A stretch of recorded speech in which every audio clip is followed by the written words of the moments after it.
কেমন আছেন সবাই? স্বাগত জানাচ্ছি কানাডার ব্রিটিশ কলম্বিয়া প্রভিন্সে। কানাডার ব্রিটিশ কলম্বিয়া প্রভিন্সে আপডেট তথ্য পাবলিশ হয়েছে। কোন সেক্টরে তারা প্রায়োরিটি দিবে, কোন সেক্টরে পিআরের সুযোগ দিবে, জবের সুযোগ দিবে, এই তথ্যগুলো জানাটা খুবই জরুরি বিষয়। কারণ আপনি ভাবিয়া করিও কাজ করিয়া ভাবিও না, একটা কথা আছে। আপনি যদি সঠিক চিন্তার আলোকে আপনার সিদ্ধান্ত না নিতে পারেন, তাহলে আপনি এখানে পস্তাতে হবে। বিশেষ করে যারা স্টুডেন্ট হিসেবে এই প্রভিন্সে আসবেন, তাদের জন্য এই বিষয়গুলো বেশি গুরুত্বপূর্ণ। সকল ডিপার্টমেন্ট একইভাবে গুরুত্ব পাবে তা কিন্তু না। সুতরাং যারা এই প্রভিন্সকে সিলেক্ট করতে চান, তাদের আসার আগে স্টুডেন্ট হিসেবে যারা আসবেন, কোন সেক্টরে পড়াশোনা করলে এখানে ভবিষ্যৎ উজ্জ্বল, সেখানে পিআর হতে পারবেন, এই বিষয়গুলো ক্লিয়ারলি বুঝতে পারবেন আজকের আলোচনা থেকে। তো সবাইকে স্বাগত জানাচ্ছি আবারও। New British Columbia in demand jobs list for immigration. তো ইন ডিম্যান্ড জবস কোনগুলো থাকে, যেগুলোতে জব মার্কেট যেমন ভালো, পাশাপাশি সেগুলো থেকে পিআরএ কনভার্সনের সুযোগগুলোও ভালো। তো এইগুলোকে ফোকাস করে আপনি যদি এখানে কাজ করতে আসেন বা পড়াশোনা করতে আসেন, সেক্ষেত্রে আপনাকে আর পস্তাতে হবে না, পিছনে ফিরে তাকাতে হবে না। কারণ ব্রিটিশ কলাম্বিয়া প্রভিন্সটি অনেক এক্সপেন্সিভ একটি জায়গা, বিশেষ করে ভ্যাঙ্কুভার। সেই জায়গাতে আপনি অনেক কষ্ট করে অনেক টাকা পয়সা খরচ করে পড়াশোনা করবেন, সেটা দিন শেষে যদি রেজাল্টটা ভালো না হয়, তাহলে তো গার্ডিয়ানরা মন খারাপ করবেন, স্টুডেন্টরা মন খারাপ করবেন। এই জন্যে এই বিষয়গুলো একটু ভালো করে খেয়াল করার চেষ্টা করবেন। তো এপ্রিল 23 এপ্রিলে ব্রিটিশ কলাম্বিয়ার প্রভিন্স তাদের প্রভিন্সিয়াল নমিনি প্রোগ্রামের পক্ষ থেকে একটা অ্যানাউন্সমেন্ট দেয় যে তাদের সব নমিনেশনগুলো 3টা কোর সেক্টরসে তারা দিবে আগামী দিনগুলোতে। এটা হলো কেয়ার সেক্টর, বিল্ড সেক্টর এবং ইনোভেট সেক্টর। এগুলোকে আমি আরও ব্যাখ্যা করব। তো খুব ভালো করে খেয়াল করবেন, এই সেক্টরে 3টির বাইরে কেউ এই প্রভিন্সে আসার চেষ্টা আপাতত করিয়েন না, তাহলে আপনার স্ট্রাগল করতে হবে চরম লেভেলের। তো কেয়ার সেক্টরে ব্রিটিশ কলাম্বিয়া এখানে প্রায়োরিটাইজ করতেছে workers who strengthen health care delivery, education, child care and veterinary services across the province. তো এখানে কেয়ার সেক্টরের অধীনে কয়েকটা সাব পয়েন্ট আপনারা পেলেন: health care delivery, education, child care, veterinary service. তো এগুলো হচ্ছে আপনার কেয়ার সেক্টরের অধীনে। বাকি দুটোতে আমরা আসবো। এখানে 36টা ইন ডিমান্ড অকুপেশনস রয়েছে health care, education, child care এবং ভেটেরিনারি কেয়ারে। তো এনওসি কোড সহ এগুলো আমরা দেখব। এখানে আনুষঙ্গিক কিছু বিষয় আছে। British Columbia will also leverage additional federal allocations available for francophone recruitment by prioritizing French speaking teachers working the province public K-12 school system. তো এখানে ফ্রাঙ্কোফোন বা ফ্রেঞ্চ স্পিকিং পিপলদের একটা সুবিধা তারা আলাদাভাবে দিচ্ছে, সেটাও তারা মেনশন করেছে। এবার আমরা আসি হেলথ কেয়ার অকুপেশনসে কোন ক্যাটাগরি, কোন সেক্টরগুলো এখানে প্রায়োরিটি পাচ্ছে। এখানে দেখতে পাচ্ছেন আপনারা এনওসি কোডটা পাশে দেওয়া আছে, আর অকুপেশনগুলো আমি পড়ি, এনওসি কোডটা আপনারা দেখে নিন। Managers in health care, specialist in clinical and laboratory medicine, specialist in surgery, general practitioners and family physicians, dentists, audiologist and speech language pathologist, pharmacist, dentist and nutritionist, psychologist, psychopractors, এখানে কি রয়েছে, এটা psychotherapist. তারপরে occupational therapist, kinesiologist and other professional occupations in therapy, other professional occupations in health diagnosing and treating, nursing coordinators and supervisors, registered nurses and registered psychiatric nurse, nurse practitioners, তারপরে রয়েছে physician assistants, midwives and allied health professionals। এরপর রয়েছে licensed practical nurses, pharmaceutical occupations, respiratory therapist, clinical perfusionist and cardiopulmonary technologist, dental hygienist and dental therapist, dental technologist and technicians, medical laboratory technologist। এরপর রয়েছে medical radiation technologist, medical sonographers, cardiology technologist and electropsychological diagnostic technologist, traditional Chinese medicine practitioners and acupuncturist। এরপর রয়েছে medical laboratory assistant and related technical occupations.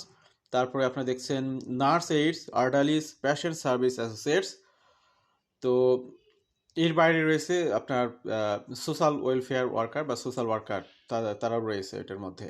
এখানে একটা note দেওয়া হয়েছে আপনাদের জন্য। For the purpose of the BCPNP only registered health care assistant and aides are eligible under NOC 33102 to receive targeted invitation to apply. Workers in NOC 33102 must be registered with the BC Care Aid and Community Healthcare Worker Registry. এবার আমরা দেখব veterinary সেক্টরে, veterinary care অকুপেশনসে কোনগুলো রয়েছে। এখানে রয়েছে ভেটেরিনারিয়ানস, তারপর রয়েছে animal health technologist and veterinary technicians.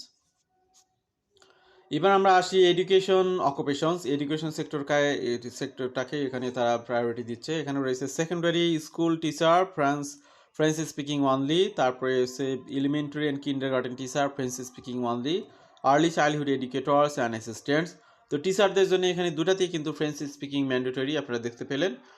এরপরে two receive a targeted invitation to apply French speaking teacher under NOC 41220 or NOC 41221 must be employed in BC Public K-12 system and must have a Canadian language benchmark CLB5 or higher in French.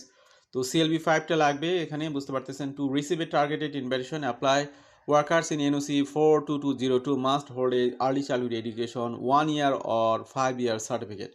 তো early childhood education যারা আসবেন তাদের কিন্তু এখানে certification লাগবে, সেটা আপনারা বুঝতে পারলেন। Temporary initiative for health authority cleaning and security workers. তো এখানে দেখুন একটা গাইডলাইন তারা দিয়েছে, এটা আমি পড়ছি না, স্কিপ করলাম, এটা আপনার চাইলে দেখে নিন। যারা এই সেক্টরে আসতে চান তাদের জন্য এটা ভালো কাজে আসবে, এই তথ্যগুলো পজ করে দেখে নেবেন।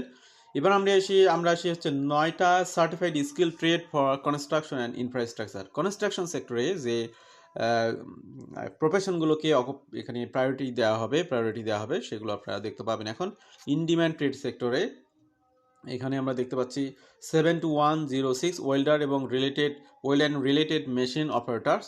এরপর রয়েছে 72200 electricians except industrial and power system, 72201 industrial electricians, 72300 plumber, 72301 steam fitters, pipe fitters and sprinkler system installers, 72310 carpenter, 72400 construction millwrights and industrial mechanics, 72401 heavy duty equipment mechanics.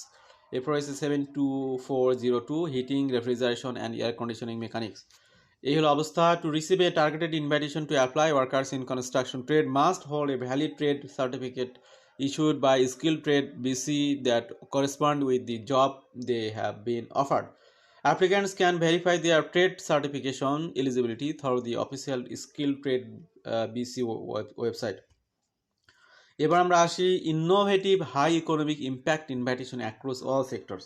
The innovative priority will continue to drive high economic impact initiatives to apply that target top talent across all sectors. This includes highly qualified professional and experienced entrepreneurs who can be nominated to support economic growth as part of BC Look West strategy. Unlike the care and build objectives, innovative does not operate from a fixed occupation list. এখানে বিষয়গুলো আপনারা দেখে নেবেন। Major program change effective in 2026, entry level and semi skill stream officially closed. এখানে ভালো করে খেয়াল করুন, কয়েকটা স্ট্রিম এখানে ক্লোজ হয়ে যাচ্ছে। The entry level and semi skill stream is officially closed. The last invitation under the stream were issued on December 10, 2024. ELSS will soon be removed from the registration system and the BCPNP program guide. So individuals who are planning to apply for ELSS stream may wish to explore alternative pathways to immigrate to British Columbia through existing BCPNP skills immigration streams. এবার আমরা আসি no new student stream. স্টুডেন্টদের জন্য আলাদা করে নতুন কোনো stream এখানে ওপেন হবে না।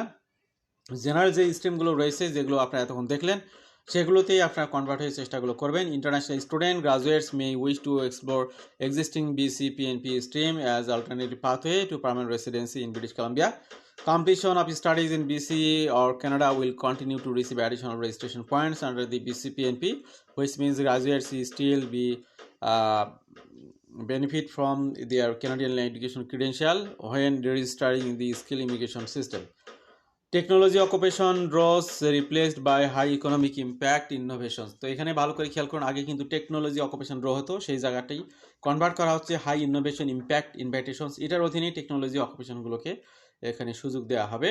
Expand list of ineligible occupation and employers. The BCPNP will expand the list of ineligible occupation. কোন কোন অকুপেশনগুলো এখানে ইনএলিজিবল বা যেগুলোতে আপনি জব থাকলে আপনাকে মোটেও এখানে সুযোগ দেওয়া হবে না, এবং কোন কোন এমপ্লয়ার এগুলোর সাথে যুক্ত তাদের বিষয়গুলোকে আরও এক্সপ্যান্ড করেছে তারা। তো এগুলো আপনারা দেখে নিতে পারবেন। বিসিপিএনপি ট্র্যাক রেকর্ড 2022 থেকে BCPNP shifted to more strategic selection model by prioritising key occupations aligned with government priorities. তো এখানে এই বিষয়টি পরিষ্কার যে আপনি যেন তেন একটা সাবজেক্টে ব্রিটিশ কলাম্বিয়া প্রভিন্সে আসলেন আর পিআর কনভার্ট হবেন এমনটা কিন্তু না। যে সেক্টরগুলোকে বিশেষ প্রায়োরিটি দেওয়া হচ্ছে সেগুলোকে ফোকাস করে আপনি যদি এখানে আসতে পারেন তাহলে আপনার স্বপ্ন পূরণটি সম্ভব হবে, বিশেষ করে যারা পিআর হোল্ডার হতে চান। আশা করছি আজকের আলোচনা, আজকের এই তথ্যগুলো যেটা 23 এপ্রিল পাবলিশ করেছে ব্রিটিশ কলাম্বিয়া, সেগুলো আপনার সামনে তুলে ধরা হলো। অনেক ব্যক্তিরা এখান থেকে একটা প্রপার গাইডেড হবেন। ভালো থাকবেন সবাই, আল্লাহ হাফেজ, সালামু আলাইকুম।